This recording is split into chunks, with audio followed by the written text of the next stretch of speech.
sont très dynamiques et proposent des rentabilités beaucoup plus élevées que celles que l'on a aujourd'hui, par exemple, dans un pays comme la France. Alors, à l'issue de cet événement, 250 entrepreneurs seront accompagnés par votre organisation. En quoi consiste très précisément cet accompagnement?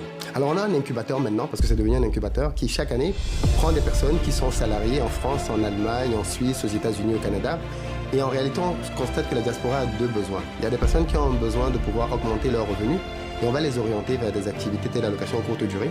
On a aujourd'hui beaucoup de nos étudiants qui ont lancé des actions dans l'allocation durée. On a des appartements à Québec. Alors vous dites beaucoup, donnez-nous un chiffre. Chaque année, on a dans les 250 pratiquement une bonne centaine qui se lancent dans ce secteur-là.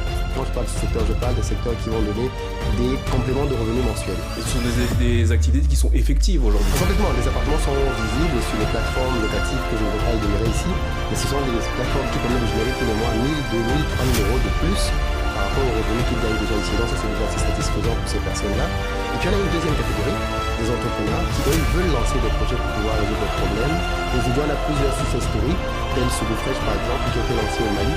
C'est une entreprise qui permet de pouvoir raccourcir les délais entre les agriculteurs et les consommateurs. L'idée, c'est de dire que les femmes, par exemple, qui passent beaucoup de temps au marché, vont se voir livrer des produits frais chaque jour chez elles, sans qu'elles n'aient besoin de se déplacer.